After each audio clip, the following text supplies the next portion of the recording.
وہ تو بڑے ہی پیسفل لوگ ہیں. اسلام تو محبت کا پیغام دیتا ہے, امن و سلامتی کا پیغام دیتا ہے. اس کا ارہاب سے یا ٹیرورزم سے اس کا کیا تعلق ہے؟ تو لوگوں کے اندر جو ہے کہ نہیں اس کے بارے میں آگاہی ہو رہی ہے, اور بہت زیادہ دنوں تک کوئی بھی آدمی کسی کی آنکھ میں دھول نہیں جھونک سکتا. اللہ سبحانہ و تعالیٰ کو اپنا یہ دین مکمل کرنا ہے. یہ الگ بات ہے کہ اس کے اندر تھوڑا اتار چڑھاؤ آتا ہے, لیکن at the end of the day,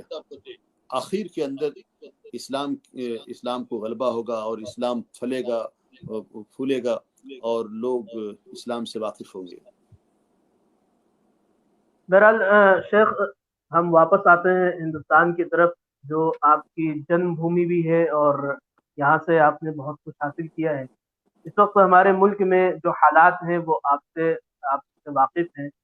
ایک ملی مسئلہ بھی ہے اور قومی سطح پر بھی بہت سارے مسائل ہیں. مسائل کا انبار ملت اسلامیہ کے سامنے کھڑا ہوا ہے. مادر علمی دارالعلوم دیوبند کے فرزند ہونے کی حیثیت اور ایک ایسے ادارے سے منسوب ہونے کی حیثیت سے جس کی اپنی ایک تاریخ ہے, اور 150 سال سے زائد مادر علمی دارالعلوم دیوبند کی خدمات, ان تمام چیزوں کو سامنے رکھتے ہوئے ایک فرزند دارالعلوم ہونے کی حیثیت سے ہم آپ سے پوچھنا چاہتے ہیں کہ وہاں رہنے کے باوجود یہاں کے حالات پر آپ کا کیا نظریہ ہے, اور کیا وہاں کبھی ایسا ہوتا ہے کہ وہاں جو ہندوستانی لوگ ہیں ان سے مل بیٹھ کر یہاں کے ایشوز پر بات ہوتی ہو, یا یہاں کے مسئلے میں کچھ دخیل ہونے کے لیے آپ لوگ کچھ کوشش کرتے ہو, اس طریقے کا کوئی؟ دیکھیے, آدمی چاہے جہاں بھی رہے, لیکن ہمیشہ اس کا ملک اور اس کی فیملی, اس کے دوست و احباب, اور جو جہاں پہ اس کی نشو و نما ہوئی, وہ ہمیشہ اس کو ہر دل عزیز ہوتا ہے, پیارا ہوتا ہے. حضرت مولانا قادری اطہر مبارک پوری کی ایک بڑی غزل ہے. اس غزل کا ایک مصرع جس کے اندر آپ نے فرمایا کہ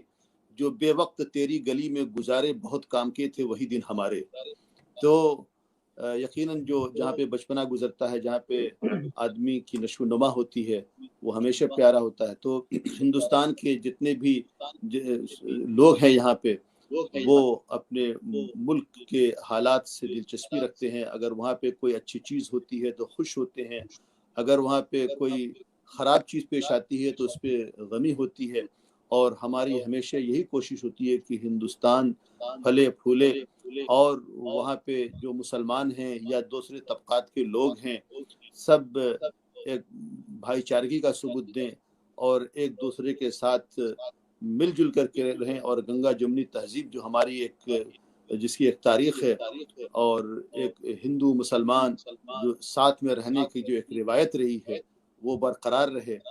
اور جیسا کہ ہم دیکھتے ہیں ٹی وی کے ذریعے یا اسی طریقے میڈیا کے ذریعے سے, کہ جو ہندوستان کی جو عوام ہے, چاہے وہ مسلمان ہو, غیر مسلم ہو, ہندو ہو, یا کسی بھی اور دوسرے نظریات کے لوگ ہوں, عوام نہیں چاہتی ہے کہ لوگوں کے درمیان بھید بھاؤ ہو. دیکھیے, ہندوستان میں جو مسلمان ہیں, یہ کوئی گنتی کے لوگ نہیں, بلکہ یہ اس ملک کی سب سے بڑی اقلیت ہے. اور پوری دنیا کے اندر اگر آپ شمار دیکھا جائے تو اگر یہ مسلمانوں کی تعداد اگر پہلے نمبر پہ نہیں تو دوسرے نمبر پہ ہوگی کم از کم انڈونیشیا کے بعد. تو اتنی بڑی تعداد کو کوئی نہ تو ختم کر سکتا ہے, نہ اس کو بھول سکتا ہے. اور ہندوستان اتنا بڑا ملک, اگر مسلمان کو کسی بھی طریقے کی پسپائی ہوتی ہے, یا وہ لوگ ان کی طرف توجہ نہیں ہوتی, اگر وہ لوگ پروگریس نہیں کرتے, ترقی نہیں کرتے, تو اس کا اثر براہ راست ہندوستان کے اوپر ہوگا. تو اگر ہندوستان کی جو قوم ہے, چاہے وہ مسلمان ہو, ہندو ہو, یا کسی بھی ملت سے تعلق رکھنے والے ہوں, اگر ان کے اندر خوشحالی ہوگی تو یہ ہندوستان کی خوشحالی ہوگی. تو ہم وہی دیکھ رہے ہیں کہ یہ ہندوستان کے اندر آج کل جو ایک ماحول بنا ہوا ہے, یہ بہت ہی افسوسناک صورتحال ہے. اور اس کے پیچھے جو بھی عناصر ہیں, جو بھی اس کے پیچھے مقاصد ہیں, یقیناً وہ مقاصد اچھے نہیں ہیں. لانگ ٹرم کے لیے